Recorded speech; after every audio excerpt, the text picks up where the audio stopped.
तिलक नगर में मिट्ठू मदान, कोठी नंबर 100 के बाहर हुआ बवाल। सीसीटीवी में कैद तस्वीरें, पुलिस कर रही जांच।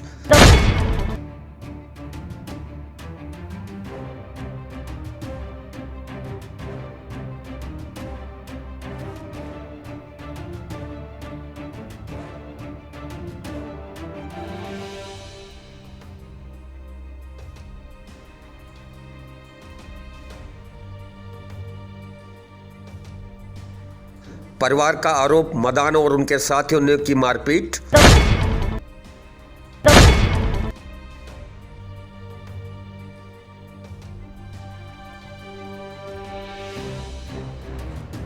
मदान बोले 2 करोड़ से ज्यादा की रकम की लेनदारी पर बुलाया था कोठी में।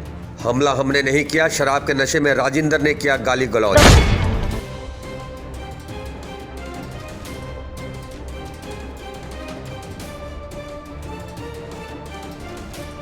सीसीटीवी में कैद वीडियो देख जनता करे फैसला।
जय हिंद जय भारत। दोस्तों आप देख रहे हैं लाइव भारत में, मैं आपका दोस्त सफर शुक्ला।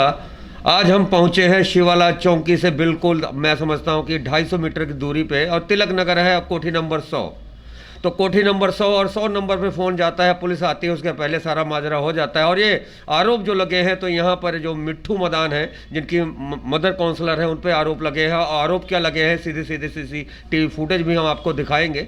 लेकिन हम आपको बताते हैं कि किस तरह से गुंडागर्दी का नंगा नाच हुआ। और रात 10:30 बजे, और ये थी शुक्रवार रात की बात है। अभी तक पुलिस ने इनके बयान तो ले लिए हैं, लेकिन अभी कोई कार्रवाई नहीं हुई है। और सबसे बड़ी बात है कि नवजोत सिंह सिद्धू के करीबी मिट्ठू मदान पहले भी चर्चाओं में रहे, और ये चर्चाएं हम आपको बता दें, रेल जोड़ा फाटक रेल हादसा में इनका नाम आया। उसके बाद में कई इंक्वायरियां हुई, और इंक्वायरियों के बाद में FIR होती है, और FIR के बाद में ऐसी धाराएं लगाई जाती है कि मौके पे जमानत मिल जाती है। फिलहाल 60 से ज़्यादा जाने गई हैं, उन जानों की तो हम चलो बाद में बात करेंगे। लेकिन ये जो परिवार है, पूरा सहमा हुआ परिवार है, तिलक नगर 100 नंबर कोठी में ये परिवार है। आप देख सकते हैं ये सारी तस्वीरें, चेहरे पे मायूसी है। और मायूसी इस बात की है कि पुलिस ने अभी तक ठोस कदम नहीं उठाया, और किस तरह से मिट्ठू मदान उनके साथियों ने इनके परिवार पे हमला किया, इनके बेटे पे हमला किया, इन पे हमला किया, और चाकू से भी वार करने की कोशिश की है। CCTV फुटेज कहती है, हम नहीं कहते। फिलहाल मामला अब ये पहुंच चुका है, क्योंकि ये मामला अब मीडिया में है, और मीडिया में ये मामला अब जल्दी ही कुछ ना कुछ तो होगा ही। क्योंकि गुंडागर्दी का नंगा नाच जिस तरह से हमने CCTV कैमरे में देखा, मैं समझता हूं कि ऐसा गुंडागर्दी नाच और एक सियासत जिनकी है, हाथ किनका है, जिनके हाथ वाली सरकार के मिट्ठू मदान पे हाथ किसका, सबसे बड़ा सवाल फिलहाल हम जानेंगे। हमारे साथ है सर, आपका नाम क्या है और क्या माजरा क्या हुआ, सारी बातें बताएं हमें। मेरा नाम विक्की अरोड़ा जी। सौरभ मदान मिट्ठू दे मामे ਦਾ ਲੜਕਾ ਹੈ ਵਿਸ਼ਾਲ ਤੁਲੀ, ਤੇ ਮੇਰਾ ਇੱਕ ਕਜ਼ਨ ਹੈ ਤਾਏ ਦਾ ਬੇਟਾ ਰਿੰਕੂ। ਉਹਨਾਂ ਦਾ ਆਪਸ 'ਚ ਲੈਣ ਦੇਣ ਸੀ ਪੈਸਿਆਂ ਦਾ ਕੋਈ, ਤੇ ਉਹਨਾਂ ਦਾ ਆਪਸ 'ਚ 5 ਮਹੀਨੇ ਪਹਿਲੋਂ ਸੌਟ ਆਊਟ ਹੋ ਗਿਆ ਹੋਇਆ ਪੈਸਿਆਂ ਦਾ। ਜੋ ਲੈਣਾ ਦੇਣਾ ਸੀ ਉਹਨਾਂ ਲੈ ਲਿਆ ਹੋਇਆ ਵਾ, ਤੇ 28 ਦਸੰਬਰ ਨੂੰ ਵਿਸ਼ਾਲ ਤੁਲੀ ਦੀ ਡੈਥ ਹੋ ਗਈ ਹੈ। ਤੇ ਜਿਹੜਾ ਇਹਨਾਂ ਦਾ ਆਪਸ 'ਚ ਫੈਸਲਾ ਹੋਇਆ ਸੀ, ਉਸ ਬਾਰੇ ਨਾ ਮੈਨੂੰ ਪਤਾ ਸੀ ਨਾ ਮਿੱਠੂ ਨੂੰ ਪਤਾ ਸੀ। ਤੇ ਜਦੋਂ ਉਹਦੀ ਡੈਥ ਹੋ ਗਈ ਵਿਸ਼ਾਲ ਤੁਲੀ ਦੀ, ਤੇ ਮਿੱਠੂ ਦਾ ਮੈਨੂੰ ਵੀ ਫੋਨ ਆਇਆ, ਮੇਰੇ ਕਜ਼ਨ ਨੂੰ ਵੀ ਫੋਨ ਗਿਆ ਕਿ ਉਹਨਾਂ ਦੇ ਸਾਨੂੰ ਫੈਸਲਾ ਨਹੀਂ ਮਨਜ਼ੂਰ, ਮੈਨੂੰ ਪੈਸੇ ਉਹਨਾਂ ਨੇ ਦਵਾਓ। ਮੈਂ ਕਿਹਾ ਮੈਂ ਕੀ ਲੈਣਾ ਦੇਣਾ, ਜਿਹਦੇ ਕੋਲ ਤੂੰ ਲੈਣੇ ਰਿੰਕੂ ਕੋਲ ਕੋ ਜਾ, ਮੈਨੂੰ ਕਿਉਂ ਫੋਨ ਕਰਦਾ। ਨਹੀਂ ਮੈਂ ਤੇਰੇ ਪੱਠੇ 'ਤੇ ਬਹਿ ਜਾਣਾ ਜਾ ਕੇ, ਉਹ ਕਰ ਦਾਂਗਾ ਇਹ ਕਰ ਦਾਂਗਾ। ਮਿੱਠੂ ਇੱਦਾਂ ਚੰਗਾ ਨਹੀਂ ਲੱਗਦਾ ਹੈਗਾ, ਜਿਹੜੀ ਗੱਲ ਕਰਨੀ ਉਹਨਾਂ ਨਾਲ ਕਰ, ਮੈਨੂੰ ਨਾ ਕਰ ਇਸ ਬਾਰੇ। ਤੇ ਕੱਲ੍ਹ ਰਾਤੀ ਇਹਦਾ ਫਿਰ ਫੋਨ ਆ ਗਿਆ, ਪਹਿਲੋਂ ਕੱਲ੍ਹ ਸਵੇਰੇ ਫੋਨ ਆਇਆ ਇਹਦਾ, ਕੀ ਕੀਤਾ। ਮੈਂ ਕਿਹਾ ਯਾਰ ਮੈਂ ਕੀ ਕਰਨਾ, ਤੂੰ ਉਹਨਾਂ ਨੂੰ ਪੁੱਛ। ਤੇ ਕੱਲ੍ਹ ਰਾਤੀ ਇਹਦਾ 10:27 ਤੇ ਫਿਰ ਮੈਨੂੰ ਫੋਨ ਆਇਆ, ਤੂੰ ਉਹਨਾਂ ਸਾਥ ਦੇਣਾ, ਕਿਉਂ ਸਾਥ ਦੇਣਾ ਵਾ, ਤੂੰ ਗਲਤ ਕਰਦਾ ਪਿਆ। ਮੈਂ ਕਿਹਾ ਮੈਂ ਤਾਂ ਘਰ ਲੇਟਿਆ ਭਰਾ, ਸੁੱਤਾ ਪਿਆ, ਵੇਖ ਲਾ ਆ ਕੇ। ਤੇ 10:27 ਦੇ ਨੇ 4 ਮਿੰਟ ਮੇਰੇ ਨਾਲ ਗੱਲ ਕੀਤੀ, 10:31 ਤੱਕ। ਤੇ 10:35 ਤੇ ਇਹ ਸਾਡੇ ਘਰ ਦੇ ਬਾਹਰ ਆਪਣੀ ਬਰੈਜ਼ਾ ਕਾਰ ਦੇ ਵਿੱਚ 5-6 ਮੋਟਰਸਾਈਕਲ, ਸਕੂਟਰ, 15-20 ਗੁੰਡੇ ਹਥਿਆਰਾਂ ਨਾਲ ਆਏ ਨੇ। ਮੈਨੂੰ ਕੁੱਟਿਆ, ਮੇਰੇ ਬੇਟੇ ਨੂੰ ਕੁੱਟਿਆ, ਮੇਰੇ ਭਾਬੀ ਨੂੰ ਕੁੱਟਿਆ ਵਾ, ਹੋਰ ਵੀ ਸਾਡੇ ਆਣ ਪੜੋਸ ਲੇਡੀ ਸੀ ਉਹਨਾਂ ਨੂੰ ਧੱਕੇ ਮਾਰੇ ਨੇ, ਉਹ ਡਿੱਗੇ। ਸਾਡੇ ਕੋਲ ਸਾਰੀ CCTV ਫੁਟੇਜ ਹੈਗੀ ਇਸ ਚੀਜ਼ ਦੀ। ਇਹਨਾਂ ਵਿੱਚੋਂ ਇੱਕ ਮੁੰਡੇ ਨੇ ਮੈਨੂੰ ਕਿਰਚ ਮਾਰਨ ਦੀ ਕੋਸ਼ਿਸ਼ ਕੀਤੀ ਹੈ, ਉਹ ਵੀ ਫੁਟੇਜ 'ਚ ਆਇਆ ਹੋਇਆ ਵਾ। ਉਹ ਇੱਥੇ ਸਾਡੇ ਪੜੋਸੀ ਹੈਗੇ ਨੇ, ਉਹਦੀ ਬਾਂਹ ਫੜ ਲਈ ਉਹਨੇ। ਜੇ ਮੈਨੂੰ ਵਾਜਾਂ ਦੀ ਕਿਰਚ ਦੇ ਕੌਣ ਜ਼ਿੰਮੇਵਾਰ ਸੀਗਾ। ਜੇ ਅੱਜ ਤੋਂ ਬਾਅਦ ਮੇਰੇ ਪਰਿਵਾਰ ਨੂੰ ਜਾਂ ਕਿਸੇ ਨੂੰ ਕੋਈ ਸੱਟ ਪੇਟ ਲੱਗਦੀ, ਕੁਛ ਹੁੰਦਾ, ਤੇ ਉਹਦਾ ਸੌਰਭ ਮਦਾਨ ਮਿੱਠੂ ਜ਼ਿੰਮੇਵਾਰ ਹੋਏਗਾ। ਕਿਉਂਕਿ ਜੋ ਇਹਨੇ ਕੱਲ੍ਹ ਗੁੰਡਾਗਰਦੀ ਕੀਤੀ ਹੈ, ਸਮਝ ਨਹੀਂ ਆਇਆ ਕਿ ਇਹ ਕੀ ਸਮਝਦਾ ਆਪਣੇ ਆਪ ਨੂੰ, ਰੱਬ ਬਣ ਗਿਆ ਕਾਉਂਸਲਰ ਬਣ ਕੇ।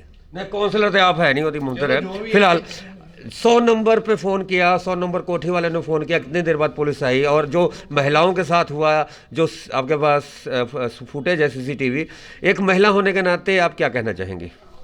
सर महिला होने के नाते मैं तो यही कहूँगी कि एक जो शरीफ बंदे हैं उनकी भी कोई सुरक्षा नहीं है ना, इसीलिए ऐसे बदमाश आके ये सारे काम कर रहे हैं ना।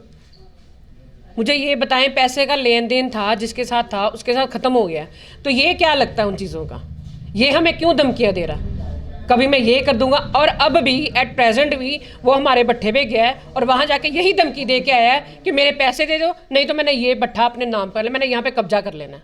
भट्टे की बात करें, भट्टा कहाँ पे है जी आपका? भट्ठा हमारा जी राम तीर्थ रोड पे है, बिट्टेवड पिंड है, वहाँ पे है।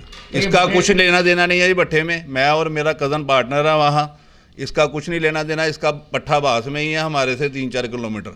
बस ये कहता जी मेरे कज़न के पैसे हमने क्यों दिलवाए जी, हमसे पूछ के लिए, किसी ने हमसे पूछ के दिए हैं। चलिए बड़ी बात है, ये बताइएगा कि 100 नंबर पे फ़ोन किया, पुलिस कब आई? पुलिस तो जल्दी आ गई थी ऐसे ही के, पर तब तक ये 10-15 मिनट में अपना काम करके जा चुके थे। 15 मिनट बाद पुलिस आई? हाँ जी, हमने इन्फॉर्म भी थोड़ी लेट ही किया। जब तक इन्फॉर्म किया उसी वक्त आ गए। तो बगल में ही है? हाँ बिल्कुल बगल में है जी, 200 मीटर दूरी। हाँ इतनी है बिल्कुल। भी लोग आए फिर? हाँ अभी तक क्या हुआ? अब तक क्या हुआ? सुबह एएसआई राजेंद्र कुमार जी आए थे, सीसीटीवी फुटेज ले गए हैं सारी, जो भी मेरे किरच मारने की कोशिश की, जो भी किया। तो अब उनका फ़ोन आया था कि मैं एसएचओ रामबाग को दे आया हूँ, फुटेज उन्होंने देख रही है। वो कहते मैं 3 बजे आके कोई कार्रवाई करूँगा। क्या चाहते हैं आप? हम इंसाफ चाहिए जी, उन पे ठोस कार्रवाई हो चलिए, जाए। पैसों का लेन देन चलता रहता है, आप भी व्यापारी हैं, आप भी लेन देन आपका भी है, पर इस तरह से पैसों का लेन देन आप भी करने गए कभी? नहीं जी, कभी नहीं। ये तो मिट्ठू जैसे लोग ही कर सकते हैं जी। तो मिट्ठू मदान के कांग्रेस की सरकार है, तो मिट्ठू मदान पे किसी न किसी का हाथ है कि सरेआम आते हैं। जिस तरह से सीसीटीवी फुटेज पे हमने सब कुछ देखा, तो इसका मतलब कोई कानून का खौफ नहीं? नहीं जी, उसको कोई कानून का खौफ नहीं है जी। वो तो अभी 10 मिनट पहले मुझे मुंशी का भट्टे से फ़ोन आया कि वो आया 3-4 जने लेके कि वीरवार तक मालकानों को मेरे पैसे दियो, नहीं तो मैं पैसे दवाओ, नहीं तो मैं भट्ठे दे आके बह जाना। उसका मतलब कि वो हुंदा कौन है भट्ठे दे आके बहन वाला? उसके पास कोई सबूत है आपने उसके पैसे देने? नहीं जी, कोई सबूत नहीं है जी। तो घर के बाहर आकर जिस तरह जानलेवा हमला करना, आपके महिलाओं को और आपके बच्चों को मारना पीटना, दहशत में रात आपकी गुजरी होगी? बिल्कुल जी, हम तो सारी रात सोए नहीं है जी। हम सोए, सारी रात हम जागते रहे हैं जी। हम सारी रात नहीं सोए, इतनी हम लोग दहशत में रहे हैं। अगर हमारे परिवार के किसी मेंबर को कुछ हो जाता तो हमारा कोई लेन नहीं, कोई देन नहीं, किस बात पे, किस बेस पे वो हमारे घर आया? तो बड़ा सवाल ये मिट्ठू मदान की। अब राजनीति के साथ साथ इनके शब्दों में कहे तो गुंडागर्दी है। गुंडागर्दी तो साफ साफ झलकती है, क्योंकि सीसीटीवी कैमरा झूठ नहीं बोलता, कैमरा वही दिखाता है जो कैद करता है। तो जो कैद हुई तस्वीरें वो भी पहुंचेंगी पुलिस के आला अधिकारियों के पास, लेकिन थाना रामबाग के जो एसएचओ ने 3 बजे का समय दिया है, परिवार कहता है कि हमें कानूनी तौर पर हमें जो इंसाफ चाहिए। तो फिलहाल सीधे सीधे मामले में उन मिट्ठू मदान और उनके साथियों पर हमला करने, तेजधार हथियार के साथ आना और हमला करना और सीसीटीवी फुटेज गवाह है। तो कुल मिला के कहीं ना कहीं मिट्ठू मदान रेल हादसे के बाद अब फिर एक ना एक चर्चाओं में है। तो फिलहाल सबसे बड़ी बात है कि मिट्ठू मदान जैसे नेताओं को मोहल्ला छाप नेता कैसे बन जाता है इतना बड़ा नेता कि इतने बड़े बड़े कांड हो जाते हैं और मिट्ठू मदान के कान में जू नहीं रोकती। और पुलिस की हम बात करें, पुलिस की परिवार जो मर्जी कहे, मौके पे आई या नहीं आई, लेकिन पुलिस आती है। और ये घटना के बाद अगर ये घटना किसी एमपी एमएलए या किसी बड़े नेता के घर के साथ हुआ होता तो मैं समझता हूँ मिट्ठू मदान का जितने भी हैं साथी बाराती सब जेल में होते। फिलहाल अभी मिट्ठू मदान बाहर है। जिस तरह उन्होंने बताया कि कुछ देर पहले इनके भट्टे पे गया और उनको धमकियाँ दी है कि भट्टा पे कब्जा कर लेंगे। तो ये कब्जे की कहानी और किस तरह से सीसीटीवी के जुबानी हम आपको सुनाएंगे। बने रहे लाइव भारत पर। तो 2021 में विक्की अरोड़ा पे हमला और उनके परिवार पे हमला, तो ये हमले की कहानी हम आपको सुनाएंगे। और हम सुनाते हैं कि मिट्ठू मदान की मदर के सामने जो इलेक्शन लड़ा था, इनकी पत्नी लड़ा था। सर, आपका पूरा नाम क्या है? मेरा नाम है जी रजीव शर्मा डिम्पी। मैं अमृतसर बीजेपी की टीम च एज सैकटरी काम करता हाँ। चलिए, आपको इस झगड़े के बारे में जो जो मालूम है, जो जो आपने आंखों देखा या जो जो सीसीटीवी में देखा, और क्या कहना चाहेंगे कानून व्यवस्था पर, और क्या कहना चाहेंगे कि मिट्ठू मदान के बारे में? मैं ना जी पिछले 6-7 दिन तो दिल्ली ਵਿੱਚ ਸੀ। ਕੱਲ ਜਦੋਂ ਮੈਂ ਰਾਤੀ ਪਹੁੰਚਿਆ ਤੇ ਮੈਨੂੰ ਵਿੱਕੀ ਜੀ ਦਾ ਫੋਨ ਆਇਆ। ਵਿੱਕੀ ਜੀ ਕਹਿਣ ਲੱਗੇ ਵੀ ਸਾਡੇ ਘਰ ਇਹਨੇ ਆਣਾ ਹੈ, ਇਹਨੇ ਮੈਨੂੰ ਫੋਨ ਕੀਤਾ, ਧਮਕੀ ਲਾਈ ਆ ਫੋਨ ਤੇ ਮੈਂ ਆਉਂਗਾ ਤੇ ਤੁਹਾਡੇ ਤੇ ਆ ਕੇ ਮੈਂ ਜਿਹੜੀ ਉਹ ਬੰਦੀ ਕਾਰਵਾਈ ਕਰੂੰਗਾ। ਇਹਨਾਂ ਨੇ ਕਿਹਾ ਵੀ ਮੇਰੇ ਤੇ ਕਾਰਵਾਈ ਕਾਹਦੀ ਕਰਨੀ ਹੈ ਤੂੰ, ਜੇ ਤੈਨੂੰ ਮੇਰੇ ਨਾਲ ਕੋਈ ਦਿੱਕਤ ਹੈ ਤੂੰ ਪੁਲਿਸ ਕੋਲ ਜਾ। ਅਸੀਂ ਇੱਥੇ ਜਦੋਂ ਪਹੁੰਚੇ ਤੇ 10-15 ਮੁੰਡੇ ਇਹਦੇ ਨਾਲ ਆਏ ਹੋਏ ਮਿੱਠੂ ਮਦਾਨ ਨਾਲ, ਜਿੰਨੇ ਕਿ ਵਿੱਕੀ ਹੋਣਾ ਤੇ ਹਮਲਾ ਕੀਤਾ। ਬਾਅਦ 'ਚ ਇਹਨਾਂ ਦੇ ਘਰ ਲੇਡੀਜ਼ ਤੇ ਵੀ ਹਮਲਾ ਕੀਤਾ। ਵਿੱਕੀ ਜੀ ਦੀ ਪਤਨੀ ਨੂੰ ਇਹਨਾਂ ਨੇ ਜਦੋਂ ਧੱਕੇ ਮਾਰੇ, ਨਾਲ ਖਿੱਚ ਧੂ ਕੀਤੀ ਤੇ ਇਹਨਾਂ ਨੂੰ ਜਦੋਂ ਰੋਕਿਆ ਗਿਆ, ਆਂਢ ਗੁਆਂਢ ਦੇ ਲੋਕਾਂ ਨੇ ਰੋਕਿਆ ਤੇ ਇਹਨਾਂ ਨੇ ਕਿਹਾ ਵੀ ਮੇਰਾ ਉਦੋਂ ਕੁਛ ਨਹੀਂ ਸਰਕਾਰ ਨੇ ਕੀਤਾ ਜਦੋਂ ਐਡਾ ਵੱਡਾ ਦੁਸ਼ਹਿਰਾ ਕਾਂਡ 2018 'ਚ ਹੋਇਆ ਹੈ, ਤੇ ਇਹ ਤਾਂ ਕੋਈ ਕੰਮ ਹੀ ਨਹੀਂ। ਸਿੱਧੀ ਸਾਫ਼ ਗੱਲ ਹੈ ਜੀ ਸਫਰ ਜੀ। ਦੇਖੋ, ਜਦੋਂ ਤੁਸੀਂ ਕੋਈ ਕੰਮ ਮਾੜਾ ਕਰਦੇ ਹੋ ਨਾ ਤੇ ਤੁਹਾਨੂੰ ਉਹਦੀ ਕੋਈ ਸਜ਼ਾ ਨਹੀਂ ਮਿਲਦੀ ਜਾਂ ਤੁਹਾਡੀ ਪੁੱਛ-ਗਿੱਛ ਨਹੀਂ ਹੁੰਦੀ ਤੇ ਤੁਹਾਡਾ ਦਿਲ ਖੁੱਲ੍ਹ ਜਾਂਦਾ। ਇਹਨਾਂ ਲੋਕਾਂ ਦਾ ਦਿਲ ਖੁੱਲ੍ਹ ਗਿਆ। ਅੱਜ ਇਹਨਾਂ ਦੀ ਇੰਨੀ ਜੁਰਤ ਹੋ ਗਈ ਹੈ, ਮੈਂ ਜੁਰਤ ਸ਼ਬਦ ਜ਼ਰੂਰ ਵਰਤੂੰਗਾ, ਵੀ ਲੋਕਾਂ ਦੇ ਘਰਾਂ 'ਚ ਆ ਕੇ ਤੁਸੀਂ ਲੜਾਈ ਝਗੜੇ ਕਰਨੇ ਤੇ ਲੇਡੀਜ਼ ਦੇ ਵੱਖੀ ਪੈਣਾ। ਇਸ ਤੋਂ ਵੱਧ ਗੁੰਡਾਗਰਦੀ ਦਾ ਕੋਈ ਜਿਹੜਾ ਕੰਮ ਨਹੀਂ ਹੋ ਸਕਦਾ। ਵੀ ਲੇਡੀਜ਼ ਦੇ ਉੱਤੇ ਤੁਸੀਂ ਹਮਲਾ ਕਰੋ, ਤੁਸੀਂ ਰੱਬ ਨੂੰ ਭੁੱਲ ਗਏ ਹੋ। ਬਾਕੀ ਤੁਸੀਂ ਵੀ ਇੱਥੇ, ਅਸੀਂ ਵੀ ਇੱਥੇ। ਅੱਤ ਤੇ ਖੁਦਾ ਦਾ ਦੇਖੋ ਵੈਰ ਹੁੰਦਾ ਹੈ। ਜਦੋਂ ਅੱਤ ਹੁੰਦੀ ਹੈ ਤੇ ਖੁਦਾ ਆਪਣਾ ਆਪ ਵਿਖਾਉਂਦਾ ਹੈ। ਮੈਂ ਹਰ ਇੰਟਰਵਿਊ 'ਚ ਦੱਸਦਾ, ਜਦੋਂ ਮੈਨੂੰ ਦੁਸ਼ਹਿਰਾ ਕਾਂਡ ਬਾਰੇ ਪੁੱਛਦੇ ਹੈ, ਜਦੋਂ ਅੱਤ ਹੋ ਜਾਣੀ ਹੈ ਉਦੋਂ ਰੱਬ ਨੇ ਆਪੇ ਇਹਦਾ ਇਨਸਾਫ ਕਰਨਾ ਹੈ। ਔਰ ਇਹ ਵਾਲੇ ਕੰਮ 'ਚ ਜੇ ਤੇ ਸਰਕਾਰ ਨੇ ਪੁਲਿਸ ਨੇ ਆਪਣੀ ਬੰਦੀ ਕਾਰਵਾਈ ਕੀਤੀ ਠੀਕ ਹੈ, ਨਹੀਂ ਤੇ ਅਸੀਂ ਸ਼ਿਵਾਲਾ ਚੌਂਕੀ ਦੇ ਬਾਹਰ ਵੀ ਧਰਨਾ ਲਾਵਾਂਗੇ, ਅਸੀਂ ਰਾਮਬਾਗ ਥਾਣੇ ਦੇ ਬਾਹਰ ਵੀ ਧਰਨਾ ਲਾਵਾਂਗੇ। ਅਸੀਂ ਸੜਕਾਂ ਨਹੀਂ ਚੱਲਣ ਦੇਵਾਂਗੇ, ਕਿਉਂਕਿ ਅੱਜ ਇਹ ਲੇਡੀਜ਼ ਦੇ ਉੱਤੇ ਇਹਨਾਂ ਨੇ ਕੀਤਾ, ਕੱਲ ਨੂੰ ਇਹ ਕੁਝ ਵੀ ਕਰ ਸਕਦੇ ਹੈ। ਇਸ ਤਰ੍ਹਾਂ ਨਹੀਂ ਗੱਡੀ ਚੱਲੇਗੀ। ਇਹ ਡੈਮੋਕ੍ਰੇਸੀ ਹੈ। ਡੈਮੋਕ੍ਰੇਸੀ 'ਚ ਜਨਤਾ ਦੀ ਆਵਾਜ਼, ਖੁਦਾ ਦੀ ਆਵਾਜ਼, ਜੋ जनता कहेगी जनता के हक च जनता के मुताबिक सारा कुछ होएगा। माँ काउंसलर है मिट्ठू मदान की, तो मिट्ठू मदान पे कांग्रेस की हाथ वाली सरकार है, तो किसी न किसी का हाथ तो होगा ही। तब भी बच गए, अब भी बच जाएंगे, ऐसा सोच रहे होंगे। सफ़र जी यह मुनासिब है भी ਜਿਹੜਾ ਵੀ ਬੰਦਾ ਜਿਹੜੀ ਪਾਰਟੀ ਨਾਲ ਜੁੜਿਆ ਹੁੰਦਾ ਹੈ ਉਹਦੇ ਨਾਲ ਤਲੋਕਾਤ ਹੁੰਦਾ ਹੈ ਤੇ ਉਹਦਾ ਉੱਪਰਲੇ ਲੀਡਰਾਂ ਨਾਲ ਬਹਿਣ ਖਲੋਣ ਤੇ ਉਹਦੇ ਤੇ ਹੱਥ ਹੁੰਦਾ ਹੈ। ਪਰ ਕਿਸੇ ਦਾ ਕਿਸੇ ਤੇ ਹੱਥ ਹੋਣ ਦਾ ਮਤਲਬ ਇਹ ਨਹੀਂ ਹੈ ਵੀ ਤੁਸੀਂ ਨੰਗਾ ਨਾਚ ਗੁੰਡਾਗਰਦੀ ਦਾ ਕਰੋ ਤੇ ਤੁਸੀਂ ਗਲੀ ਮੁਹੱਲਿਆਂ ਜਾ ਕੇ ਲੇਡੀਜ਼ ਦੇ ਵੱਖੀ ਪਾਓ। ਜਿਹਦੇ ਮਰਜ਼ੀ ਘਰ ਤੁਸੀਂ ਵੜ ਕੇ ਹਮਲਾ ਕਰ ਲਓ। ਤੁਸੀਂ ਆਂਢ ਗੁਆਂਢ ਚੋਂ ਪੁੱਛੋ, लोग ਤੁਹਾਨੂੰ ਦੱਸਣਗੇ दहशत का की माहौल सी। सीसीटीवी फुटेज में किसी से पूछने की ज़रूरत नहीं है, सब कुछ उसमें आवाज़ नहीं है लेकिन सब कुछ दिखाई पड़ रहा है। तो ऐसा गुंडागर्दी का नाच करने वाले XYZ किसी भी पार्टी के हों, पुलिस पहली नज़र में क्या करती है जो अब तक नहीं किया? देखो जी, पुलिस की जिहड़ी इहदे च भूमिका वो भी संदिग्ध है। ਇਹ ਮਿੱਠੂ मैदान जिथे भी कोई इहो जिहा कांड करता उत्थे यह हर वेले कहूगा कमिश्नर पुलिस मेरी जेब च है।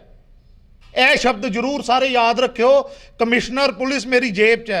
हर जगह तो इन्होंने कहना है, मैं साफ स्पष्ट शब्दों च कहूँगा, कोई पोलीटिकली गल नहीं करूँगा। ऐ नहीं भी मैं इलैक्शन लड़िया है तो मैं यह गल कहूँगा। यह चर्चा का विषय है, तुसीं जिथे मर्जी गली महल्ले च चल जाओ। देखो पुलिस कमिश्नर माई बाप हुंदा शहर का, जिहड़ी अपनी चलनी हुंदी लॉ एंड ऑर्डर की सिचुएशन। पुलिस कमिश्नर होना दे बारे इहो जी गल करनी ते इहो जिहा गुंडागर्दी का नंगा नाच करना, मैं समझदा आपस च कोई ना कोई लिंक तो जरूर है। बहुत बड़ी बात की है। सबसे बड़ी बात है कि पुलिस मेरे जेब में, चाहे पुलिस कमिश्नर हो चाहे कानून हो, है ऐसा मिट्ठू मदान सरेआम कहता है। फिलहाल हम पुलिस की भी राय जानेंगे। बने रहिए लाइव भारत पर। तो तिलक नगर कोठी नंबर 100 और 100 नंबर पे फ़ोन और पुलिस पहुंचती है मौके पर। तो हमारे साथ राजेंद्र कुमार जी SI हैं और शिवाला चौकी के इंचार्ज हैं। सर, कल आपने क्या देखा और क्या शिकायत आई और क्या हुआ अब तक? ਇਹ ਜੀ 100 ਨੰਬਰ ਕੋਠੀ ਹੈ ਤਿਲਕ ਨਗਰ 'ਚ। ਉੱਥੋਂ ਦਰਖਾਸਤ ਆਈ ਹੈ ਜਤਿੰਦਰ ਕੁਮਾਰ ਦੇ ਨਾਂ ਦੀ। ਉਹਨੇ ਕਿਹਾ ਕਿ ਸੌਰਵ ਮਿੱਠੂ ਮੈਦਾਨ ਤੇ ਉਹਦੇ ਨਾਲ ਸਾਥੀ ਆਏ ਸਾਡੇ ਘਰ ਦੇ ਬਾਹਰ, ਮਾਰਕੁੱਟ ਕੀਤੀ, ਗਾਲੀ ਗਲੋਚ ਕੀਤਾ। ਇਸ ਚੀਜ਼ ਨੂੰ ਵੈਰੀਫਾਈ ਕਰ ਰਹੇ ਹਾਂ ਔਰ ਆਪਣੇ ਸੀਨੀਅਰ ਦੇ ਨੋਟਿਸ ਮੈਂ ਲਿਆਤੀ ਹੈ। सर, CCTV फुटेज में चेहरे जो दिखाई दे रहे हैं वो सौरभ मदानी है, मिट्ठू मदानी है। हाँ जी, हाँ जी, ठीक। तो कुल मिला के जैसा कि पुलिस अधिकारी ने बताया कि आला अधिकारियों के इस बारे में हमने अवगत करवा दिया है और जो भी कार्रवाई होगी वो की जाएगी। फिलहाल 3 बजे का समय दिया है थाना रामबाग के SHO नीरज कुमार ने, तो देखते हैं क्या बनता है। तो ये थी स्पेशल रिपोर्ट मनोज भगत के साथ सफर शुक्ला की। आप देखते लाइव भारत, देखते रहे लाइव भारत। जय हिंद, जय भारत। हेलो, मिट्ठू मदान जी। हाँ जी, हाँ जी सर। जनाब की हाल चाल है? ਵਧੀਆ ਜੀ। ਲਾਈਵ ਭਾਰਤ ਤੋਂ ਬੋਲ ਰਹੇ ਜੀ। ਹਾਂਜੀ ਹਾਂਜੀ ਭਾਜੀ, ਕੀ ਹਾਲ ਹੈ? ਠੀਕ ਠਾਕ ਜੀ। ਵਧੀਆ। ਉਹ ਕੱਲ ਰਾਤੀ ਕੀ ਹੋਇਆ? ਉਹ ਕੱਲ ਰਾਤੀ ਕੁਛ ਨਹੀਂ ਭਾਜੀ, ਮੇਰੇ ਨਾ ਉਹ ਕੀ ਨਾਮ ਕਜ਼ਨ ਦੀ ਡੈਥ ਹੋਈ ਸੀ, ਮਾਮਾ ਜੀ ਦੇ ਬੇਟੇ ਦੀ। ਅੱਜ ਤੋਂ 29 ਤਰੀਕ ਨੂੰ, 8-10 ਦਿਨ ਪਹਿਲਾਂ। ਜੀ ਜੀ ਜੀ। ਤੇ ਉਹ ਉਹਨਾਂ ਨੂੰ ਨਾ ਉਹਨੇ ਵਿਚਾਰੇ ਦੇ ਪੈਸੇ ਲੈਣੇ ਸੀ ਇਹਨਾਂ ਕੋਲ 2 ਕਰੋੜ 65 ਲੱਖ ਰੁਪਈਆ। 2 ਕਰੋੜ 65 ਲੱਖ? ਹਾਂਜੀ ਹਾਂਜੀ ਸਰ। ਅੱਛਾ ਜੀ।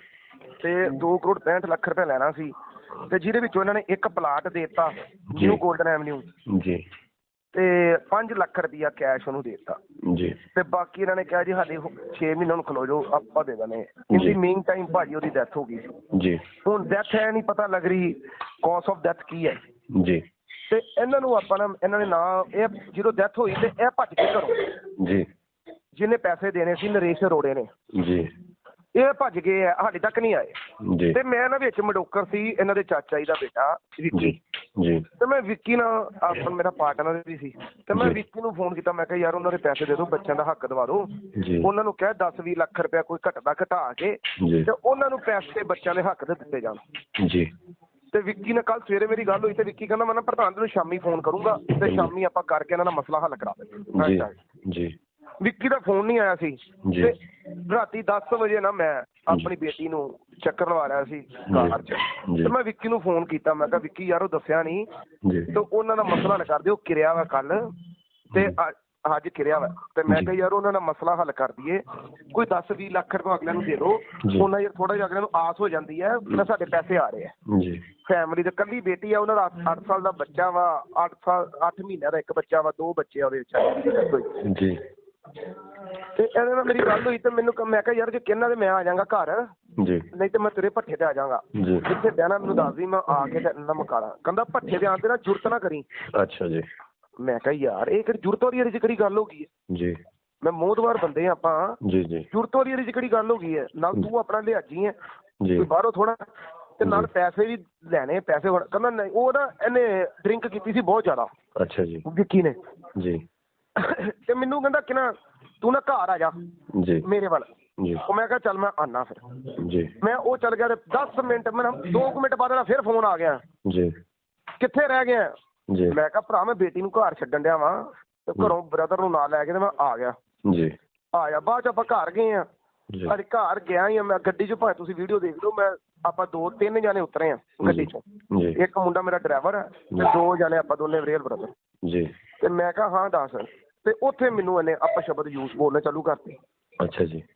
ਉਤਰ ਦੇ ਨਾਲ ਹੀ ਕਿ ਨਾ ਇਹਦੀ ਵਾਈਫ ਸੀ, ਨਾਲ ਭਾਬੀ ਸੀ ਵੱਡੇ ਜੀ ਤੇ ਨਾਲ ਸਾਰੇ ਸੀ ਮਤਲਬ ਇਹਦੇ ਭਰਾ। ਇਹਨੇ ਅੰਦਰ ਮੈਂ ਘੱਟੋ ਘੱਟ 10 ਜਾਣੇ ਸੀ ਪਹਿਲਾਂ ਹੀ ਜੀ। ਤੇ ਮੈਂ ਉਨੀ ਦਿਨ ਲੋਕੀ ਲੰਘਣ ਦੇ ਸੀ, ਲੋਕੀ ਕਹਿੰਦੇ ਪਤਾ ਨੀ ਕੀ ਹੋ ਗਿਆ। ਮੈਂ ਕਿਹਾ ਯਾਰ ਤੂੰ ਬੋਲਦਾ ਕਿਵੇਂ ਪਿਆ ਜੀ, ਤੇਨਾਂ ਵੀ ਮੈਂ ਗੱਲ ਨਹੀਂ ਆਪਾਂ ਨੀ ਪੈਸੇ ਦੇਣੇ, ਸਾਨੂੰ ਦਿੱਤੇ ਜੇ। ਮੈਂ ਕਿਹਾ ਯਾਰ ਉਹਨੂੰ ਦਿੱਤੇ ਜਿਹਨੂੰ ਕਹਿਣ ਡਿਆ ਤੈਨੂੰ ਤੇ ਮੈਂ ਤੇਰੇ ਕੋਲ ਮੰਗੇ ਨਹੀਂ ਪੈਸੇ, ਤਾਂ ਉਹਦੇ ਕੋਲ ਮੰਗ ਰਹੇ ਆ ਜਿਹਨੂੰ ਮੈਂ ਵਿੱਚ ਮਡੋਕਰ ਆ। ਹੁਣ ਮੇਰੇ ਕੇ ਬੰਦੇ ਕੋਲ ਲੈਣੇ ਹੋਣਗੇ, ਲੋਕੀ ਮੈਨੂੰ ਕਹਿਣਗੇ ਭਾਜੀ ਉਹਦੇ ਕੋਲ ਪੈਸੇ ਦਵਾ ਦਿਓ ਸਾਡੇ ਜੀ ਜੀ। ਤੇ ਉਹਦੇ ਜੀ ਬਸ ਵਸਾਈ ਹੋ ਗਈ, ਉਹਦੇ ਚ ਧੱਕਾ ਮੁੱਕੀ ਹੋ ਗਈ, ਬਸ ਧੱਕਾ ਮੁੱਕੀ ਜੋ ਗਾਲ ਕੱਢ। ਉਹ ਮੇਰੇ ਨਾਲ ਜਿਹੜੇ ਮੁੰਡੇ ਸੀ 2 ਥੇੜੇ ਰੁਕੇ ਸੀ ਬਾਹਰੋਂ ਆਏ, ਜਿਹੜੇ ਮੇਰੀ ਵਾਰਡ ਪੈਂਦੀ ਹੈ ਤੇ ਉੱਥੋਂ ਦੇ ਮੁੰਡੇ ਸੀ, ਤੇ ਉਹਨਾਂ ਨੇ ਗਾਲੋ ਗਾਲੀ ਗਲੋਚ ਹੋਇਆ ਤੇ ਉਹਨੂੰ ਵੀ ਛਡਾਉਂਦਾ ਰਹਿ ਗਿਆ ਤੇ ਮਾਨਾਂ ਨੂੰ ਵੀ ਛਡਾਉਂਦਾ ਰਹਿ ਗਿਆ। ਉਹ ਆਪਣੇ ਘਰ ਚਲ ਗਿਆ, ਆਪਣੇ ਘਰ ਭੇਜ। ਪਰ ਜਿਹੜੀ ਵੀਡੀਓ ਹੈ ਨਾ, ਵੀਡੀਓ ਵਿੱਚ ਜਿਹੜੀ CCTV ਵੀਡੀਓ ਆਈ ਆ ਉਹਦੇ ਵਿੱਚ ਅਗਰ ਆਪਾਂ ਵੇਖੀਏ ਆਵਾਜ਼ ਤੇ ਨਹੀਂ ਆਈ, ਆਵਾਜ਼ ਚ ਕਿਨੇ ਕੀ ਕਿਹਾ, ਪਰ ਉਹਦੇ ਵਿੱਚ ਤੁਹਾਡੇ ਨਾਲ ਜਿਹੜੇ ਬੰਦੇ ਸੀ ਉਹਨਾਂ ਨੇ ਲੇਡੀਜ਼ ਨੂੰ ਵੀ ਧੱਕੇ ਮਾਰੇ ਆ, ਜੋ ਵੀ ਮੈਂ ਜੋ ਮੈਨੂੰ ਵੀਡੀਓ ਜੋ ਉਹਨਾਂ ਨੇ ਵਿਖਾਈ ਹੈ, ਜੋ ਮੀਡੀਆ ਨੂੰ ਵਿਖਾਈ, ਉਹਦੀ ਗੱਲ ਕਰ ਰਿਹਾ ਜੀ ਮੈਂ। ਠੀਕ ਹੈ ਨਾ। ਤੇ ਮੈਂ ਇੱਕ ਬੰਦਾ ਨਹੀਂ ਹੋਊਗਾ ਜਿਹੜੇ ਬੰਦੇ ਜਿਹੜੀ ਲੇਡੀਜ਼ ਨੂੰ ਮਿੱਠੂ ਮਦਾਨ ਨੇ ਕੋਈ ਧੱਕਾ ਮਾਰਿਆ ਹੋਵੇ, ਇੱਕ ਬੰਦਾ ਨਹੀਂ। ਤੁਸੀਂ ਨਹੀਂ ਮਾਰਿਆ ਹੋਊਗਾ ਤੇ ਤੁਹਾਡੇ ਨਾਲ ਬੰਦੇ ਨੇ ਮਾਰਿਆ, ਚਪੇੜੀ ਮਾਰੀ ਹੋਵੇ ਜੀ ਜੀ। ਮੈਂ ਤੁਹਾਡੀ ਗੱਲ ਨਹੀਂ ਕਰਦਾ, ਪਰ ਤੁਹਾਡੇ ਨਾਲ ਦੇ ਬੰਦੇ ਗੱਲ ਹੈ ਜਦੋਂ ਉਧਰੋਂ 4 ਗੱਲਾਂ ਹੋਣੀਆਂ, ਇੱਧਰੋਂ ਵੀ 4 ਗੱਲਾਂ ਹੋਣੀਆਂ, ਮੈਂ ਤੇ ਵਿੱਚ ਘਰ ਆ ਨਾ, ਮੈਂ ਤੇ ਛਡਾ ਰਿਹਾ ਸਾਰਿਆਂ ਨੂੰ। ਸਾਡੀ ਵਿੱਕੀ ਦੀ ਵਾਈਫ ਨੇ ਮੇਰਾ ਹੱਥ ਫੜ ਕੇ ਵਿਚਾਰੀ ਸਾਈਡ ਤੇ ਲੈ ਕੇ ਗਈ, ਉਹਨੂੰ ਮੈਂ ਮਾਮੀ ਜੀ ਕਹਿਣਾ। ਉਹ ਮੇਰੇ ਵੱਡੇ ਨੇ, ਉਹਨੂੰ ਮੈਂ ਮਾਮੀ ਜੋ ਕਹਿੰਦੇ ਮਿੱਠੂ ਬੇਟਾ ਕੀ ਹੋਇਆ। ਮੈਂ ਕਿਹਾ ਜੀ ਇਹ ਮਸਲਾ, ਕਹਿੰਦੇ ਮੁਕਾ ਦੇ। ਮੈਂ ਕਿਹਾ ਕੋਈ ਗੱਲ ਨਹੀਂ ਜੀ ਮੈਂ ਮੁਕਾ ਦੇਣਾ ਵਾ, ਅੱਧਾ ਘੰਟਾ 10 ਮਿੰਟ 15-20 ਮਿੰਟ ਅੱਧਾ ਘੰਟਾ ਖਲੋਵੋ, ਸਭ ਕੁਝ ਸਹੀ ਹੋ ਜਾਂਦਾ। ਉਹਦੀ ਦੇਰ ਨੂੰ ਵਿੱਕੀ ਨੇ ਪੀਤੀ ਬਹੁਤ ਜ਼ਿਆਦਾ ਸ਼ਰਾਬ, ਇਹ ਬੋਲੀ ਜਾਣ ਡਿਆ ਮੇਰੀਆਂ ਸਿਸਟਰ ਨੂੰ ਗਾਲਾਂ, ਮੇਰੇ ਭਰਾਵਾਂ ਨੂੰ ਗਾਲਾਂ। ਮਿੱਠੂ ਜੀ ਤੁਸੀਂ ਤੇ ਚਲੋ ਜੋ ਵੀ ਹੈ, ਤੁਸੀਂ ਉਸੇ ਵੇਲੇ ਅਗਰ ਤੁਹਾਨੂੰ ਇਹੋ ਜਿਹੇ ਤੁਸੀਂ ਆਪ ਫੋਨ ਕਰ ਦਿੰਦੇ ਕਿ ਇੱਦਾਂ ਇੱਦਾਂ ਹੋ ਰਿਹਾ, ਕਿਉਂਕਿ ਉਹਨਾਂ ਨੇ ਫੋਨ ਵੀ ਕੀਤਾ ਤੇ ਉਹਨਾਂ ਨੇ CCTV ਫੁਟੇਜ ਵੀ ਦੇ ਦਿੱਤੀ। ਤੁਸੀਂ ਜਿੰਨੇ ਮਰਜ਼ੀ ਸਹੀ ਹੋ, ਮੈਨੂੰ ਨਹੀਂ ਪਤਾ ਉਹਨਾਂ ਨੇ ਕੀ ਤੁਹਾਨੂੰ ਗਾਲ ਕੱਢੀ ਹੈ, ਸ਼ਰਾਬ ਪੀਤੀ ਹੈ, ਤੇ ਕੋਈ ਸਾਬਤ ਨਹੀਂ ਹੋ ਰਿਹਾ, ਪਰ ਫੁਟੇਜ ਤੇ ਸਾਬਤ ਹੋ ਰਹੀ ਹੈ ਕਿ ਤੁਹਾਡੇ ਨਾਲ ਆਏ ਬੰਦੇ ਹੱਥੀ ਪੈ ਰਹੇ ਨੇ, ਤੇ ਉਹ ਸਾਰਾ ਫੁਟੇਜ। ਬੰਦੇ ਮੇਰੀ ਗੱਲ ਸੁਣੋ ਨਾ, ਬੰਦੇ ਤੇ ਉਹਨਾਂ ਨਾਲ ਵੀ 5-7 ਹੈ ਜੀ ਜੀ ਜੀ, ਤੇ 5-7 ਆਪਣੇ ਸੀ ਜਿਹੜੇ ਉੱਥੋਂ ਲੋਕ ਰੁਕੇ ਨੇ। ਤੂੰ ਹੁਣ ਆਪਸ ਚ ਨਾ ਗਾਲੀ ਗਲੋਚ ਹੋ ਗਏ, ਹੱਥੋਂਬਾਜ਼ੀ ਹੋ ਗਈ, ਧੱਕਾ ਮੁੱਕੀ ਹੋਈ, ਹੱਥੋਂਬਾਜ਼ੀ ਵੀ ਨਹੀਂ ਹੋਏ, ਧੱਕਾ ਮੁੱਕੀ ਹੋਈ ਹੈ। ਓਏ ਓਏ ਓਏ ਓਏ ਇਸ ਤਰ੍ਹਾਂ ਹੀ ਕੰਮ ਚੱਲਦਾ ਰਿਹਾ। ਇਹਨਾਂ ਨੂੰ 10 ਮਿੰਟ ਚੱਲਿਆ, ਮੈਂ ਉਹਨਾਂ ਨੂੰ ਉੱਧਰ ਭੇਜਤਾ, ਉਹਨਾਂ ਨੂੰ ਉੱਧਰ ਭੇਜਤਾ। ਚਲੋ ਠੀਕ ਹੈ, ਆਪਾਂ ਤੁਹਾਡੀ ਸਟੇਟਮੈਂਟ ਲੈਣੀ ਸੀ, ਮੈਂ ਕਿਹਾ ਫੋਨ ਕਰ ਲਵਾਂ ਤੁਹਾਨੂੰ। Thank you okay.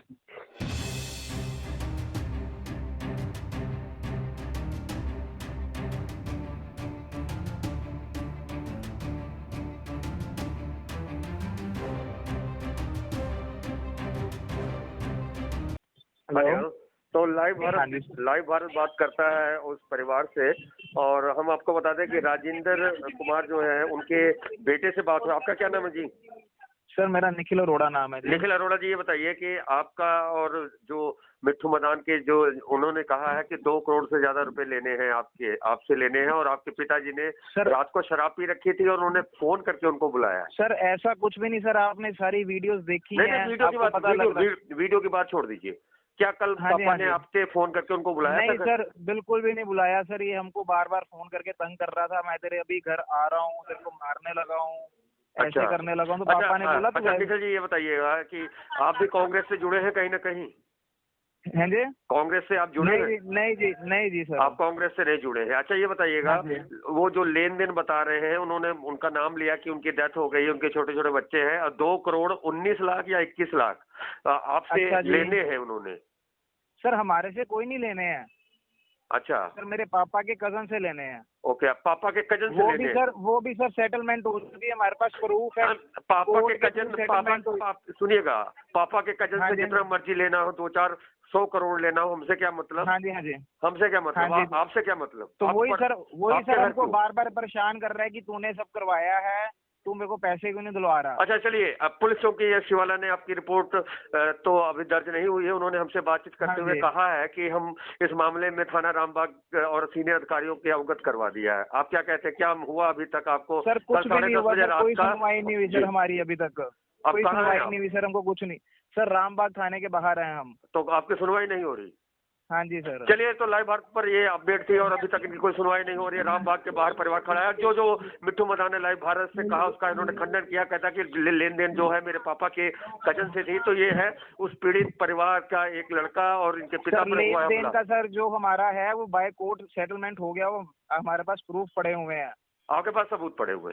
चलिए, हाँ जी तो सर, ये हमारे पास special live by Bharat court पर बात, और पड़े हम हुए सच को हैं। सच कहेंगे, चाहे कुछ भी हो, हम सबूतों के आधार पर बात करते हैं। हम बात यही करेंगे, कैमरा झूठ नहीं बोलता। तो स्पेशल रिपोर्ट थी हाँ जी। मनोज भगत के साथ सफर शुक्ला की। आप देख रहे हैं लाइव भारत, देखते रहे लाइव भारत। जय भारत। ਬੇਔਲਾਦ ਜੋੜਿਆਂ ਦੇ ਲਈ ਵਰਦਾਨ ਮੈਡੀਕੋਮ ਆਯੁਰਵੈਦਿਕ ਸੈਂਟਰ ਅੰਮ੍ਰਿਤਸਰ। ਗਰਭ ਦਾ ਨਾ ਠਹਿਰਨਾ ਜਿਹੀਆਂ ਬਿਮਾਰੀਆਂ ਦਾ ਸ਼ਰਤੀ ਇਲਾਜ।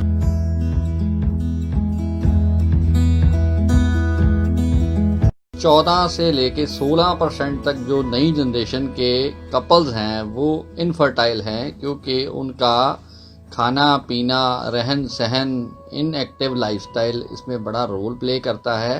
और बेसिकली आज की डेट में 50 से 60% लोग जो माँ बाप नहीं बन पा रहे वो सिर्फ इसी वजह से हैं कि उसमें एक बहुत बड़ा फैक्टर है इनएक्टिव खान पान की वजह से स्पर्म्स काउंटिंग की कमी होना। निराश हो चुके जोड़े एक बार जरूर संपर्क कर मैडिकॉम आयुर्वेदिक सेंटर अमृतसर।